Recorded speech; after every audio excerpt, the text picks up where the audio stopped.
All right, I can still see some people coming in, but I want to say a very warm welcome to this webinar on navigating nature-based disclosures in the infrastructure sector. It's a really exciting time to be talking about nature. If you're in the sustainability space, you will have noticed there's quite a lot of momentum at the moment. The regulators and also the financiers are really getting on top of not only climate reporting, but also broadening the view towards nature and basically giving us in the infrastructure, in the sustainability sector, another really good reason to keep pushing for better outcomes and impact. So yeah, there's a lot of momentum, and we're really keen to share some insights and some work that we've done with you.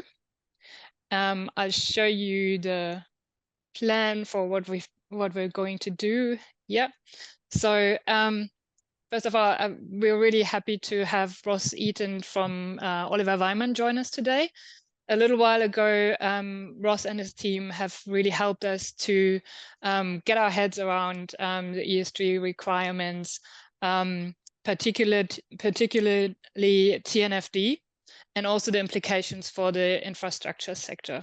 And we have also looked at how the IS ratings align with TNFD and how the tools can help with reporting against TNFD. And our session today will follow broadly the similar structure. So Ross will start by giving us an overview of what the nature of ESG requirements are and focus in on TNFD.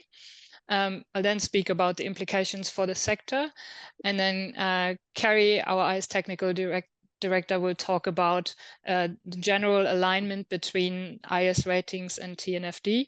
And then Amin, a senior technical advisor, will introduce some of the work we've done around mapping the IS rating against TNFD requirements. We will also have an opportunity for questions and answers. So feel free during the session, when the question comes up, to pop it into your Q&A chat, and we will attend to it at the end.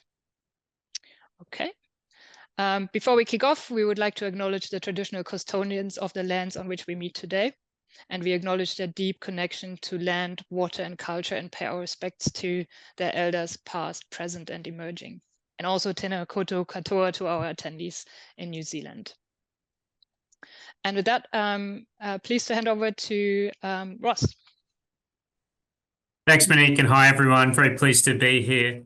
By way of introduction, I'm a partner at Oliver Wyman based in Sydney, and I lead our climate sustainability practice here in Australia. And we're proud to have supported the Infrastructure Council on some of the work that relates to our conversation today. Now, I'll be fairly brief here, given the time I've been allotted, but if you'll indulge me, I'll start with a quick story. I moved to New York in 2011. I was based there for 10 years. And when I moved to the US, of course, it wasn't long before I discovered a climate skeptic. And he made some comment to me like, don't Australians all believe in silly things like global warming or something like that? And I retorted to him that, well, yeah, we have the highest rates of skin cancer in the world. And that's been linked in part to thinning of the ozone layer and, of course, the hole over Antarctica. And so, yeah, it's easy to believe it because we see the evidence of atmospheric change very directly. Now, the point here is not to make fun of Americans. After all, one of my daughters is an American. But to make the point that nature damage, unlike climate, is actually much easier to see, and therefore we've been aware of it for much longer. So if you're my age, you grow up knowing about the ozone layer and hearing of acid rain in Europe, etc. However, as I'll speak about, nature is generally a more difficult problem to deal with and to put your finger on than climate, and therefore it's been harder to make progress on from a disclosure point of view. But it is coming. So if we key messages that we'll go through today. Firstly, nature risk can translate into financial risks. Secondly, ESG reporting requirements are evolving to require nature-related disclosures. And thirdly, nature reporting is likely to be broader and even more challenging than climate reporting, especially for financiers. So if we can move on to the next page. Why does this matter? The Stockholm Resilience Centre has famously talked about 9 planetary boundaries within which humanity can sustainably live, and climate change is just one of these. Others include things like land, freshwater, ocean, etc.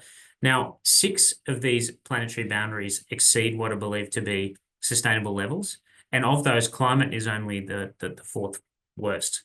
So nature is very threatened now, and on many dimensions, the problem is even worse than climate.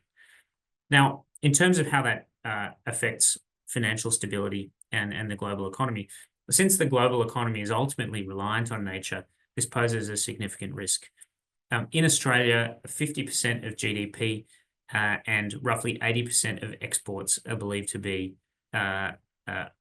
reliant on nature, and mining and agriculture being the most obvious 2 exports. And so it's obvious that ecosystem collapse or laws preventing further damage to nature could threaten elements of the economy and therefore cause disruption to the economy. And so the mechanisms here are the same as you'd see in climate: physical risk and transition risk. This chart is from the Taskforce for nature-related financial disclosures, the TNFD. So if we move on, therefore, climate and also nature have become a priority for the federal government. You'll remember back to the 2020 election where this was a big component of the campaign. In particular, disclosures and regulatory frameworks are part of this. You can see here aspects of the government's sustainable finance roadmap published earlier this year. Jim Chalmers has referred to taking a climate first, but not only approach. So implementing climate-related financial disclosures is priority number 1. But the government has signaled that they'll follow suit when it comes to nature-related disclosures coming down the pipeline. You'll also see of the other priorities there, addressing data and analytical challenges. Within that, there's a specific component on nature and also some components on climate. Now, you may have heard that the nature bill was killed in Parliament a couple of weeks ago, but it remains a key priority for the government. If we move on, in terms of how ESG reporting requirements are evolving at the global level, firstly, there's been a shift towards mandatory reporting. So we've seen that in climate. Governments have largely accepted the recommendations of the TCFD, and we now see that with AASB standards in Australia becoming law and will be rolled out soon. The second thing is expanding beyond climate. So the ISSB, International Sustainability Standards Board, has signaled that it will move on to nature standards next. And so we'd expect to see them coming down the pipeline soon. And Europe already has some reporting requirements under its Corporate Sustainability Reporting Directive, the CSRD. And finally, we're seeing some convergence of frameworks. One of the confusing things early on has been various frameworks out there talking about nature and climate, but we're ultimately seeing convergence, and that'll make the job easier, of course. You'd expect the ISSB to pick this up. So that's in terms of compulsory standards, but worth noting, I think that, and I will move on to what the TNFD says, but voluntary adoption has already started. So this is the TNFD's list of companies in Australia already adopting disclosures. We don't yet see a lot of financial institutions on this list, and financial institutions were leaders in the climate world, but it is great to see some big companies like Qantas, Telstra, Energy Australia on this list. So people are starting to pay attention even before the requirements become compulsory. Now, what does the TNFD say exactly if we move on?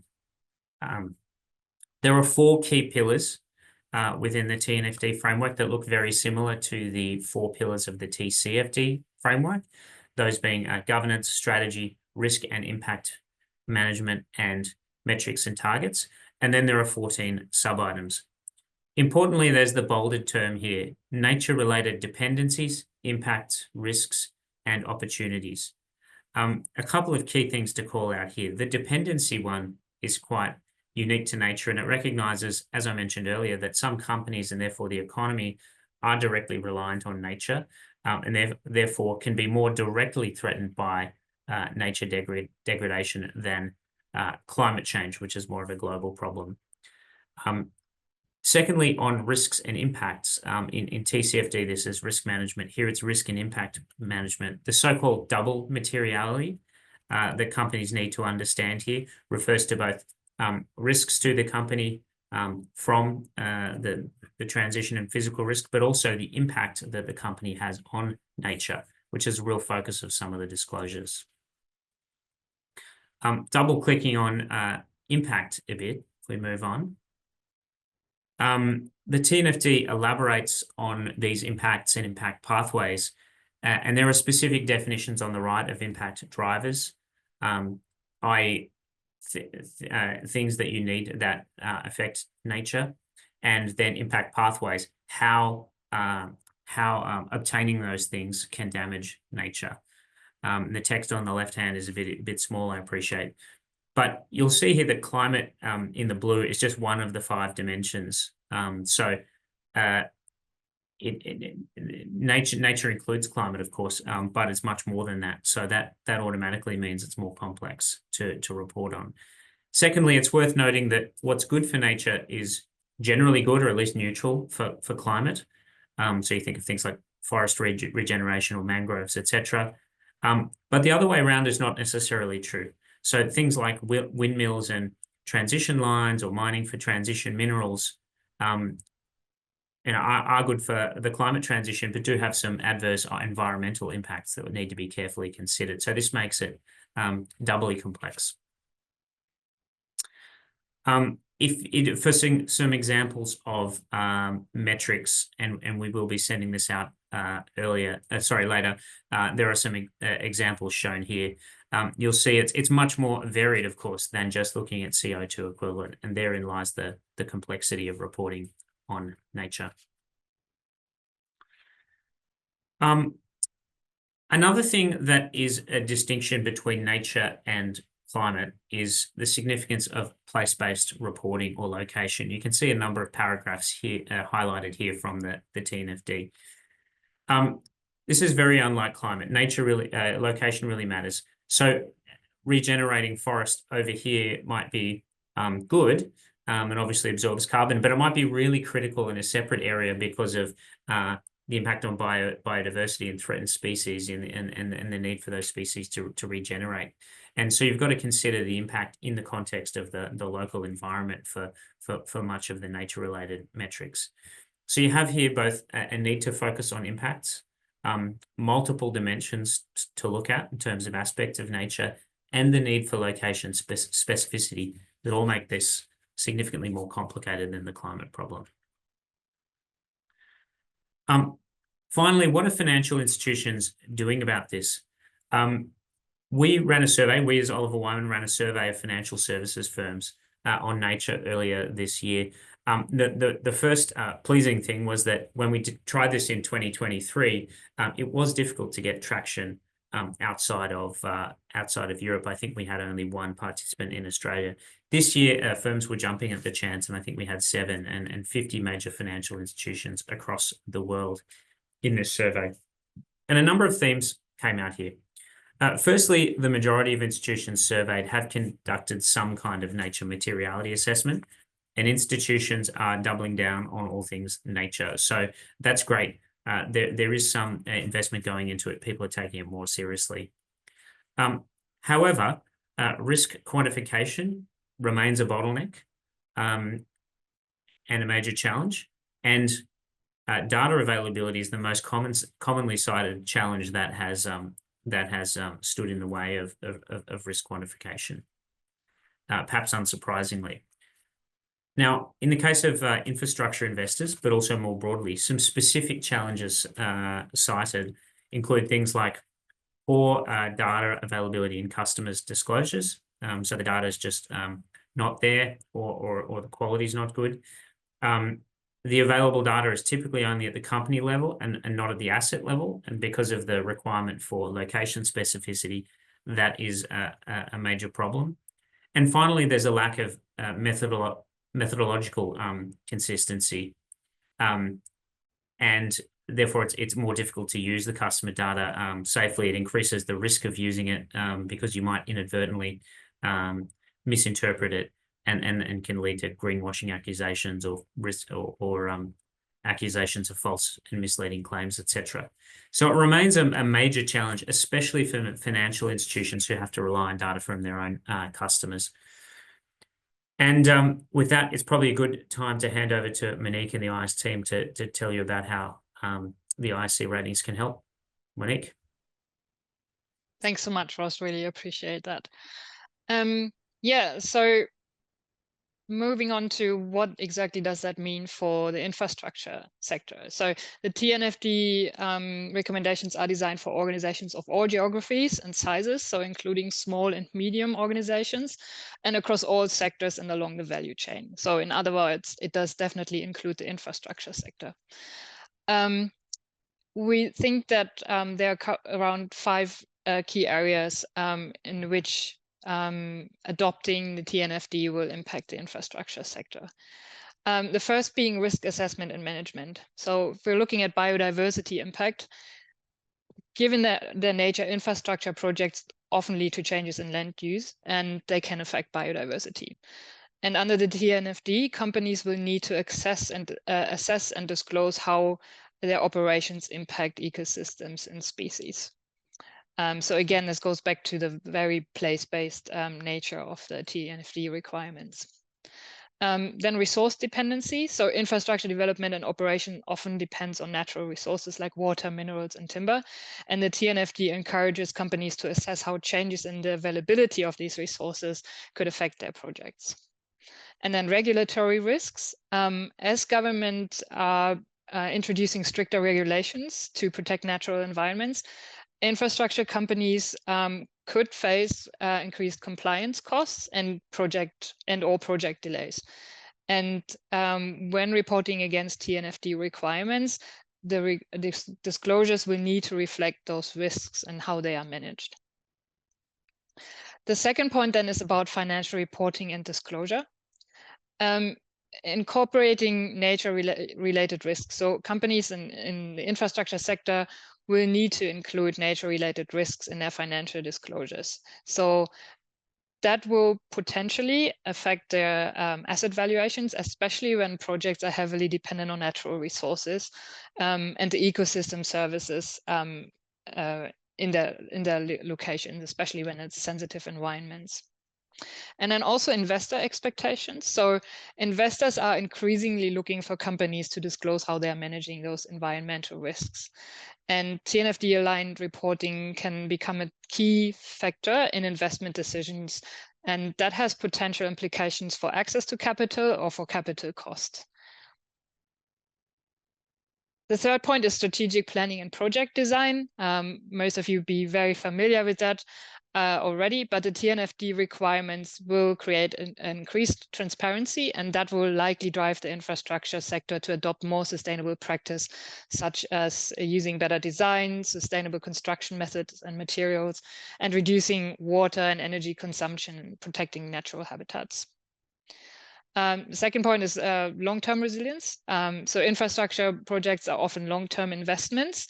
And so TNFD encourages companies to consider the long-term environmental risks that could impact the viability of the asset. So for example, climate change and loss of ecosystem provisioning services. Then the next one is stakeholder engagement. So community impact. Obviously, infrastructure projects can significantly impact local communities and First Nations people, especially when those projects are dependent on natural resources. And the TNFD emphasizes the needs for companies to engage with stakeholders and to understand and mitigate those impacts. And then the transparency part again. So with TNFD encouraging greater transparency, that could lead to increased interest from NGOs, local communities, and the public into what the organizations are doing. And then the fifth one is compliance and reporting. So the reporting requirements, if compliance with TNFD will require the organization to build capacity and systems and processes that enable to report against those key nature-related dependencies and impacts and risks and opportunities. And with that, what's really important, and it's been touched on, is metrics and data. So to have access to high quality metrics and data and being able to interpret them, that's really the foundation of accurate reporting. Compared to climate reporting, which is largely focused on a single aggregated metric, nature-related reporting by its nature is considerably more extensive and complex. And as Ross has mentioned, there's a lot of interdependencies, which makes it more complex. And again, due to the localized character of nature-related impact, gaining insights and metrics on a project and asset level is really, really important. So all of that impacting the infrastructure, there's an opportunity for organizations that by aligning with the guidelines, they can really identify and manage their risks more effectively and position themselves as leaders. But that requires adequate systems and processes and practices in place, as well as the right organizational culture. With any new reporting frameworks, but I think specifically with this one, because it's so broad, it can be pretty overwhelming. I guess even in the guidelines, the TNFD, there's an acknowledgement that you don't have to be great to get started, but you have to get started to get great. So there's an expectation that companies will build their capabilities over time and will get better and more and more consistent and broader with their reporting. And then also there are a number of published sector guidance documents by the TNFD, specifically for engineering, construction, construction materials, electric utilities, and power generators to address infrastructure-specific reporting requirements. And talking about tools that help get started is the segue to also then talk about the insights that we've got from our work on aligning or understanding the alignment between IS ratings and TNFD. And I'll hand over to Carrie to speak to that.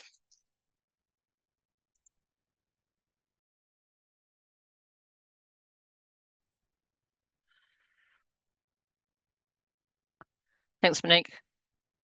Just trying to get my video button to work.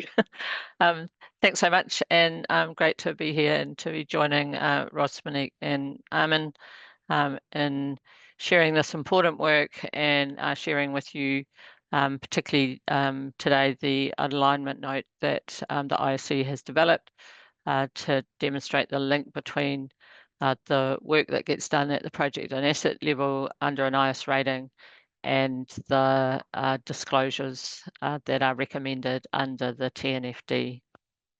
So we are really excited to outline how the IS rating can support your commitment to nature-related financial disclosures. Our new alignment note captures the detail, and we'll be sharing at the end how to get access to it. But Armin and I will present now on the main aspects of how those two linkages work. At a high level, the IS ratings focus at the individual asset and project level, and as both Monique and Ross have highlighted, place-based information is really important from a nature-related disclosures perspective. And following the requirements of individual credits within the IS rating, project teams will be able to address many of the processes, outcomes, and metrics that are related to the TNFD recommended disclosures at a data level in terms of place-based reporting, in terms of materiality, and also real live project and asset data, as opposed, as it says there, to industry averages and proxy data. So giving a much more granular position around organisations' actual impacts and dependencies, which is an important part of the TNFD. So the TNFD wants organisations to focus on nature-related issues that are material to the reporting entity. So material or important, the most significant. It recommends that reporting organisations use their jurisdictional regulatory approach to materiality, but in the absence of that, which is often the case, it has the TNFD recommends considering two aspects of materiality. Firstly, material information needs of capital providers, and secondly, material information needs of stakeholders in terms of economic, environmental, and social impacts. The IS rating tools materiality assessment process really supports this impact materiality consideration. It's completed at, for those of you who are familiar with our tools, completed at the project or asset level, depending on the nature of the rating that you're undertaking, whether it's in design and as-built or operations. It considers external stakeholder impacts and interests and is independently verified. So these assessments can be part of the mix for identifying and validating material nature-related issues. So examples of those is if an organisational assets use significant energy in operations and also in construction, then the energy and carbon is likely to be an issue of high materiality identified through the IS materiality assessment, and will therefore get higher weightings in terms of the focus and attention of the asset management team or the project team. Similarly, where a project or an asset's been built or is operating in ecologically sensitive areas, in terms of impacts on a range of things, species, habitat, etc., the ecology credits would be rated highly respectively, and also potentially water quality, etc. So metrics and targets are a key component, as Ross highlighted, of the TNFD reporting. Many of the TNFD suggested metrics align with those that are produced and verified as part of the IS rating process. And this table here, which is included within the alignment note, gives and provides an example of the alignment that might be between the core, the global and specific metrics, and the metrics that would come from undertaking an IS rating on your and focusing on your material impact areas. They align to those. These project and asset-based metrics can then be aggregated and fed into organisational disclosures and ESG reporting. So as mentioned earlier, you know, the TNFD is very much at an entity and organisational level, but a lot of the kind of validity, robustness, rigour of the data means that you need to be looking at place-based and then bringing it through to that organisational level. And the IS rating scheme can help you to take that data that you've developed and used as you've been implementing your sustainability initiatives, meeting the requirements of individual credits, and really having those all get reported in to your organisation or entity. From a process perspective, and you won't be able to see the detail over here on the left, but let me just kind of highlight that. The LEAP, or locate, evaluate, assess and prepare approach that's recommended by the TNFD is really very strongly aligned to the processes that are applied within the IS rating tools. And on the left, it's got the LEAP indicators and steps recommended by the TNFD, and on the right there, again, included in the alignment note, how the IS rating tools and credits follow a very similar focus in terms of looking at the location, what are the impacts, assessing baselines, understanding risks and opportunities kind of related to dependencies and risks, and then evaluating those in terms of firstly through a materiality assessment, and then on the focus of the outputs, the information investigations that you'd be doing at the credit level, finding those opportunities and really understanding where you need to kind of manage or minimize or mitigate the risks, and also including opportunity or exploring and implementing opportunities that will really show that you're progressing to improve on nature-related disclosures, because obviously this isn't just about declaring your position, but it's also about what are the improvements, what are the mitigation measures, what are the opportunities that you're taking to achieve better outcomes from a nature perspective, and then to report on that.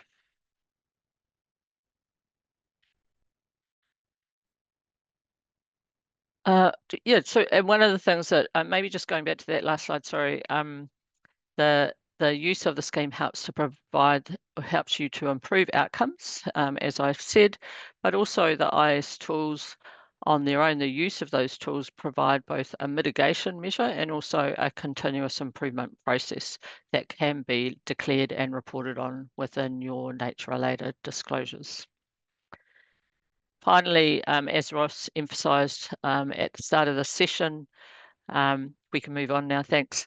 The world is facing significant challenges related to Mother Nature, biodiversity and ecosystem services provision. The IS rating tools target these challenges in many ways at a place-based and local level, and can really support you as you engage with the TNFD. But there are a couple of items to note before I hand over to Armin. Neither the TNFD nor IS ratings provide guidance on detailed methodologies for translating nature-related risks and opportunities into financial risks and opportunities. However, the IS rating does help identify, quantify, and manage those risks, and the data from ratings can be used as the basis for corporate ESG management and reporting. The TNFD disclosures apply at an organisational level as a whole rather than a project, as we said earlier. And obviously the IS ratings focus very much at the project or asset level, but also they are a way of showing organisational practices and commitments from a governance perspective. The use of the tool is part of the governance of managing and improving on nature-related impacts and dependencies. So an exciting opportunity, as Monique said, for us to really kind of take another step towards addressing the impacts from biodiversity loss and other environmental impacts, which also impact on us as a community and our local communities, in particular those who are very strongly connected to country and the land. Let me now hand over to Armin, who will outline the correspondence map that we have included in the alignment note. Thank you so much, Kerry. Monique, moving to next slide. Thanks once again, everyone, for joining the webinar. I will just take 5 minutes to walk you through how the IS rating tool align with the TNFD recommendation. And to keep it clear, I will first provide a quick overview of the TNFD's disclosure pillar. There are 14 recommended disclosure structured around 4 pillars, such as governance, strategy, risk and impact management, and metrics and targets. Governance pillar focus on process, controls, and procedure in organization, and uses to monitor and manage nature-related dependency, impact, risk, and management. Strategy pillar focus on the approach the organization take to manage nature-related issues, and risk and impact management pillar is all about the process the organization uses to identify, assess, prioritize, and monitor nature-related issues. Lastly, metric and targets. This is about the organization performance in relation to nature-related issues, including progress toward any targets the organization has set or is required to meet by law or regulation.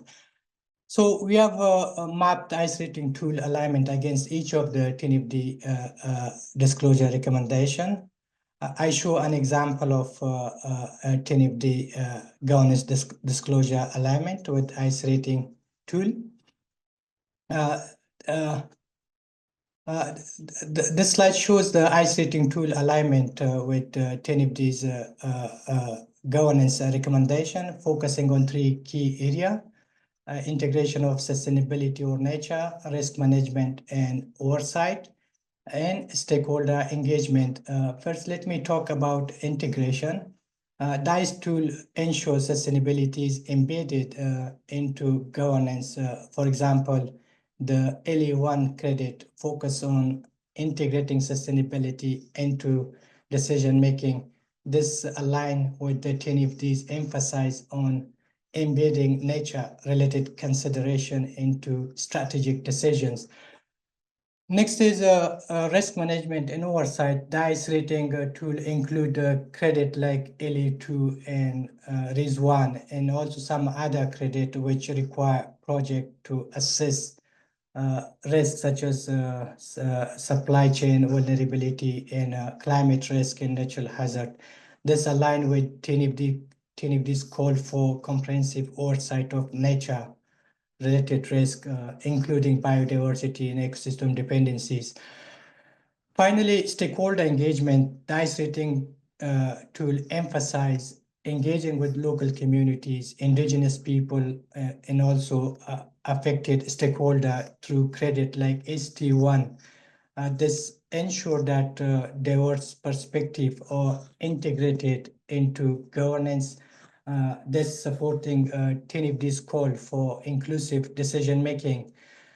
So we are fairly confident that ICE rating tool offer practical alignment with TNFD's governance recommendation by embedding nature-related risk and opportunities into decision-making process.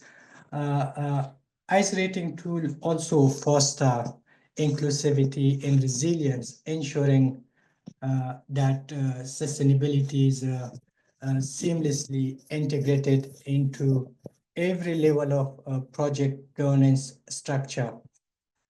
Next slide, please.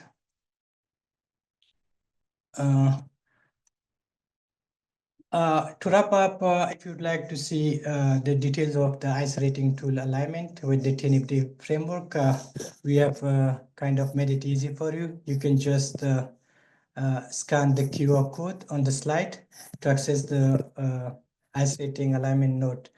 Basically, this document provides a more comprehensive overview of the alignment with example and further context on how it supports TNFD recommended disclosure. Please feel free to take a moment now to scan the code. And thank you so much for your attention. And we are happy to take any question. Thanks. I mean, I haven't seen any questions come through the Q&A. Everybody feel free to pop them in now if you've got any questions. I also wanted to do a call out for anyone on the call who's involved in preparing for TNFD, starting the process, interested in trialing it. We would love to hear from you. So it's an invitation to continue the conversation from here. So yeah, please feel free to reach out. And thank you. Shaila has put a question in. I might give that to Ross first. Is there a crossover between TCFD and TNFD? Yeah, sure. Thank you, Shaila. So as I mentioned, they leverage a similar framework, but then within TNFD, nature is just one of the many. Sorry, climate is just one of the many facets. So essentially, it is broader and incorporates that. Now, in terms of action to define disclosure standards like the ISSB, that's obviously gone a lot further on climate, but they've signaled that they are working on nature standards. So one would imagine ultimately those would be harmonized. However, I'd imagine it'd be some time before that's fully done because the climate standards are much more detailed. So the answer is kind of yes, it's incorporated, but exactly how it is not yet fully clear.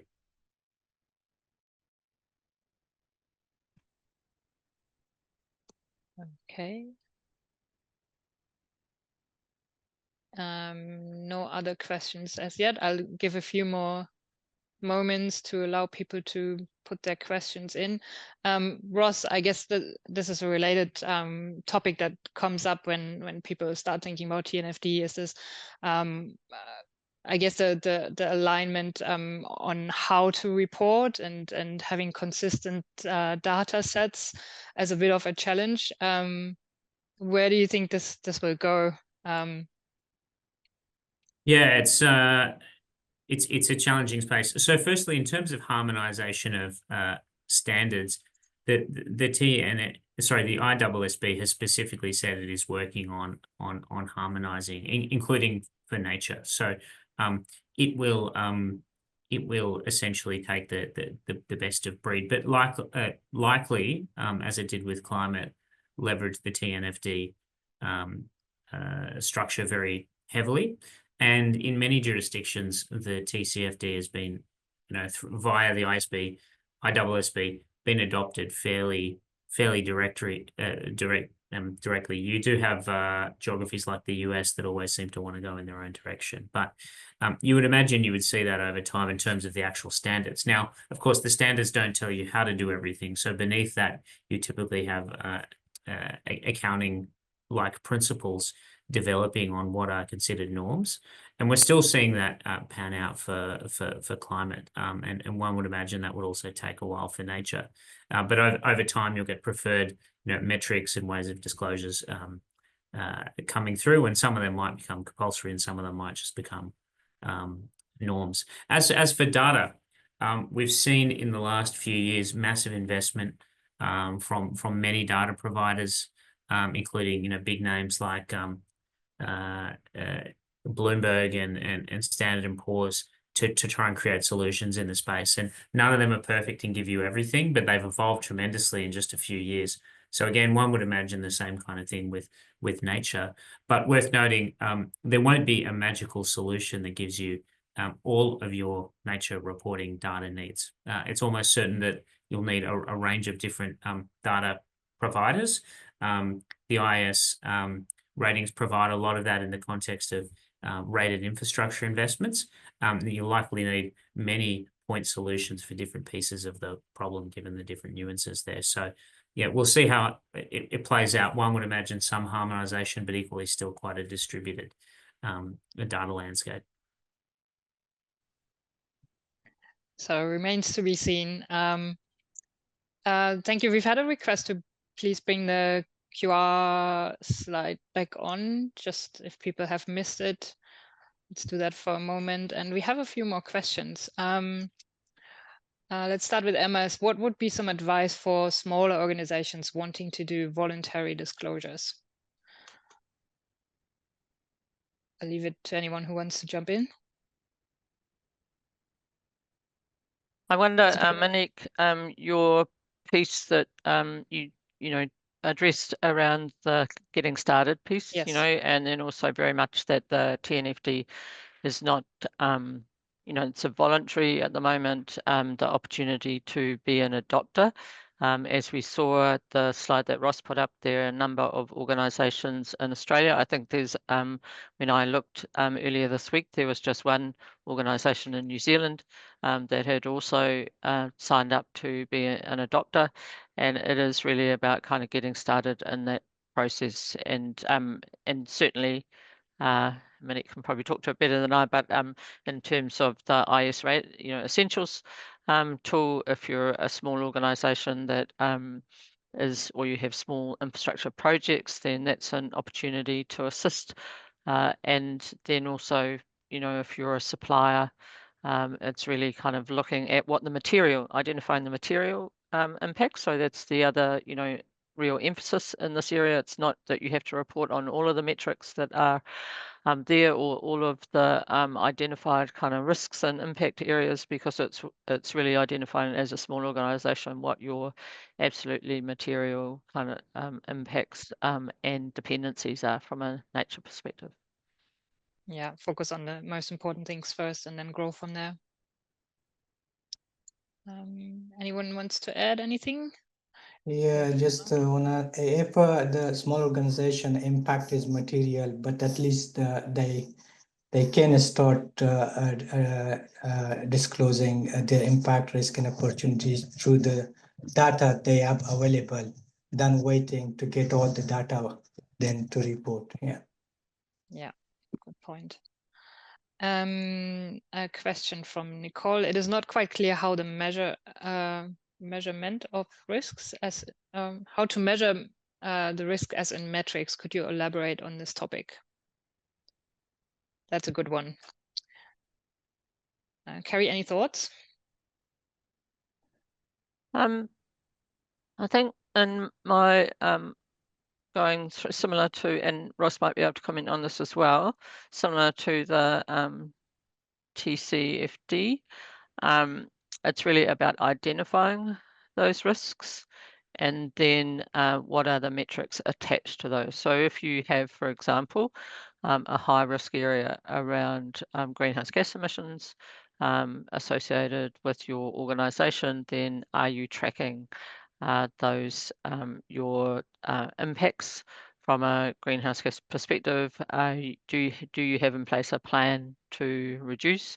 Do you have products or services that are coming along that are going to move you towards a net zero strategy and target? So it's really about identifying where those risks might be across nature, whether it's in you know, again, dependencies, you know, if you are highly dependent on resources that are not regenerative or renewable, what are your then mitigation measures that you're going to take in that space? So I think it's really identifying the risks and then what is the associated data. That would be my thoughts on that. Ross, you might have some particularly related to the TCFD, you know, experience.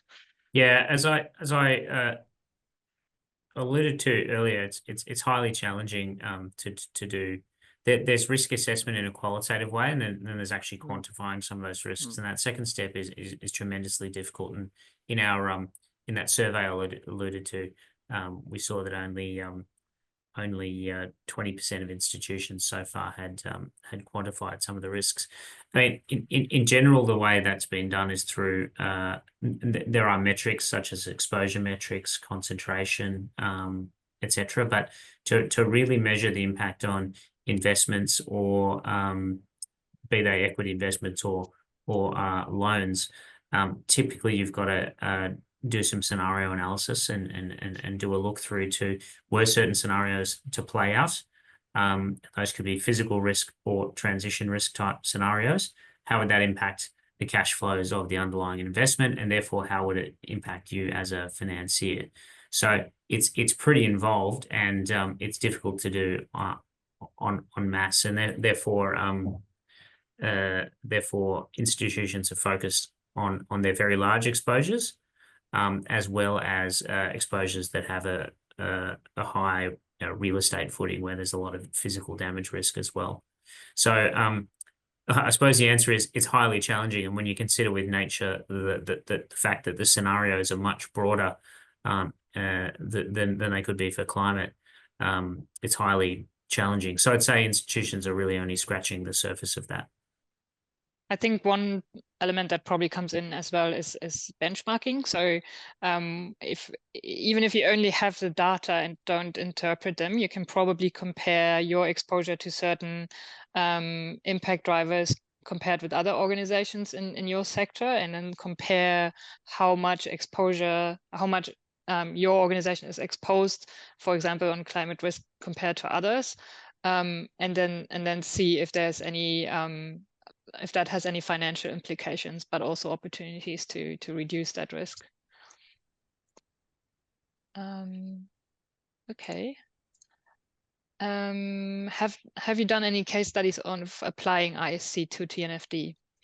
No. So this is a really early stage. The TNFD have only been, I think, published a few months ago, and we have looked at the list that Ross showed earlier. There's one of our members is actually one of the early adopters, Lang O'Rourke, which is fantastic. So we would really welcome anyone who wants to have a look at that, to work with us and see if we can work on a case study together, so that we can work on an actual project and see how it can work. So definitely reach out if you're interested in doing that. I guess in a similar vein, it would be the comment about would be good to have a session with a case study on how to convert nature impact to financial impacts. I think we just touched on this a little bit, and aggregating to a company level. We'll take those on note. Those are really good suggestions.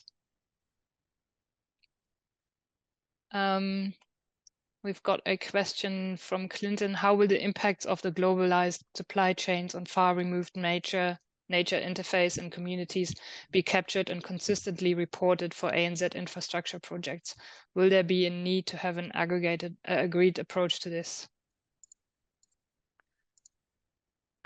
I guess I could make a comment on that again, because with the TNFD, clearly it's really more around organisational.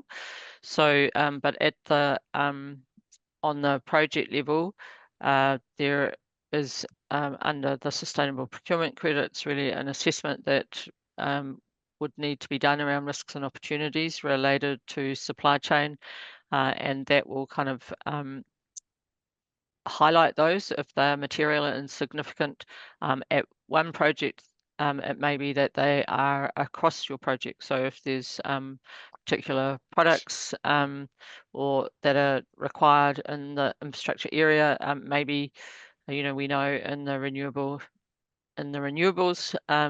area, in terms of renewable projects, there are impacts in terms of where products come from, where they're produced, what the associated nature impacts are of some products that may be used in renewable energy projects. So I don't see, I think from an organisational level, there's the need to kind of do that assessment.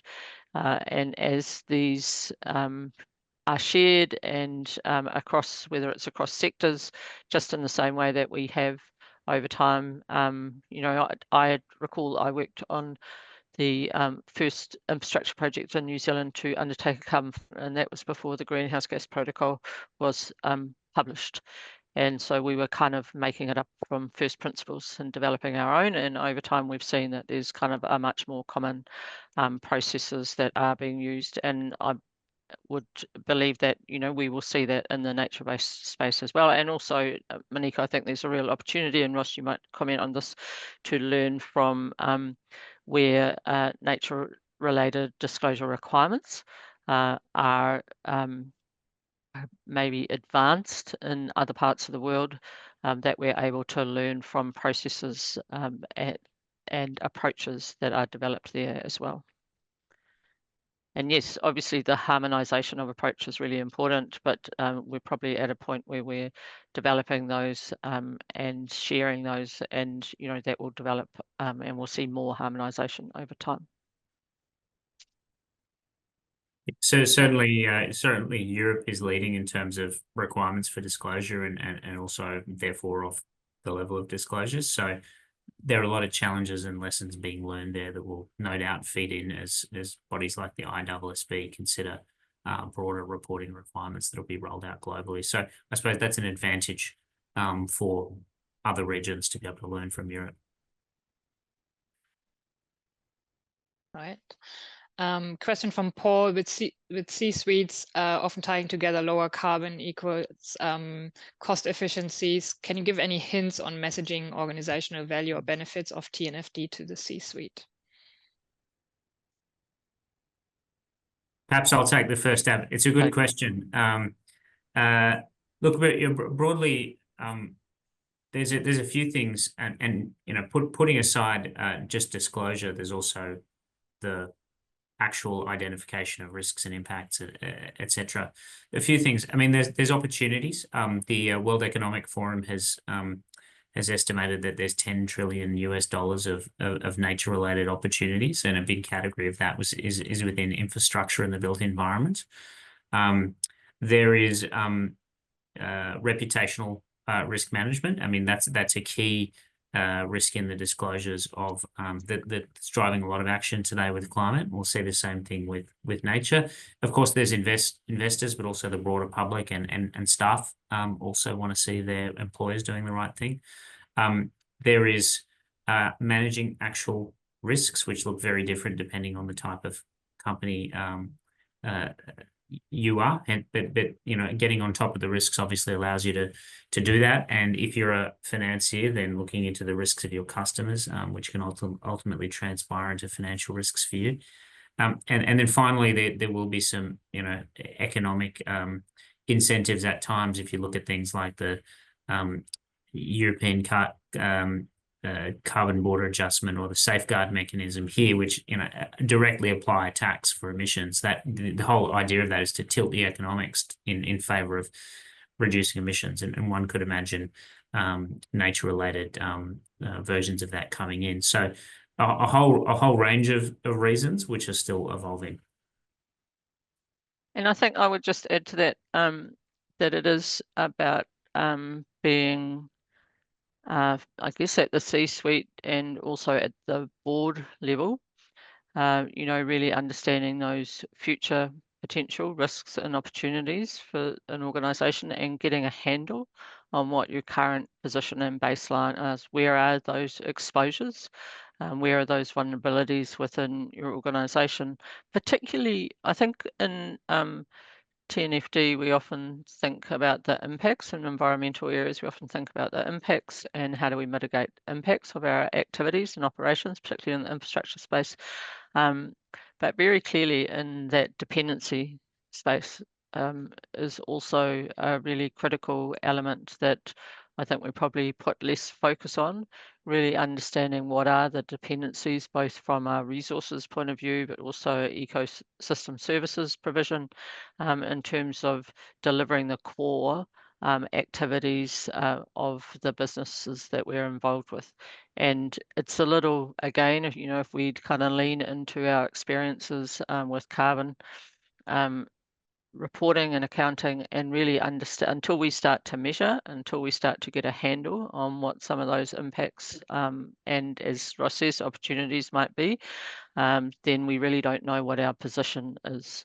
And I think it puts us into a much stronger position to to address those risks, to take advantage of the opportunities, and also bearing in mind that this is currently a voluntary opportunity, but over time there will become increased requirements to be able, you know, to report on our risks and financial related, nature related disclosures. And so getting on the front foot will be really important, I think, at the C-suite.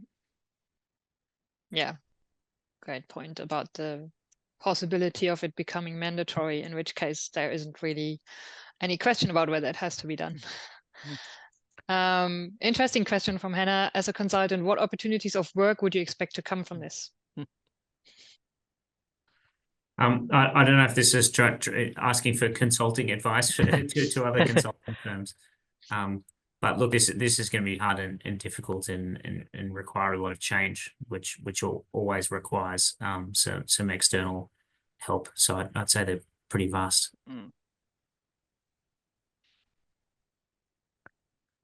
I think we're seeing in our membership and our community at large that there's a strong focus that's developing and evolving around the nature space. You know, it has, well, there's always been people who have kind of worked in that area, but there's really a stronger focus of understanding how you do nature-based assessments, how do you assess kind of the natural capital kind of impacts and dependencies on your organisation. How do you then mitigate those from a design engineering point of view, you know, looking at nature-based solutions. So I think across the board, and I'm sure from our suppliers' point of view, there's already a significant number of products that are focused on the lower carbon and you know, net zero pathway that we're all on, but integrating into that other products and services that relate to other aspects of nature-related risks and opportunities. Conscious of the time, Monique. Yeah, we might have to wrap it up. Thank you, everybody, for joining this webinar. As we said, it's really the start of a conversation. It's sort of early stage, but we've seen that things can move really fast with the TNFC, if that's any indication. And yeah, we're really looking forward to keep talking to our members about the opportunities that come with this, and great suggestions about case studies. So if anybody wants to work with us on this with us, please do reach out, and enjoy the rest.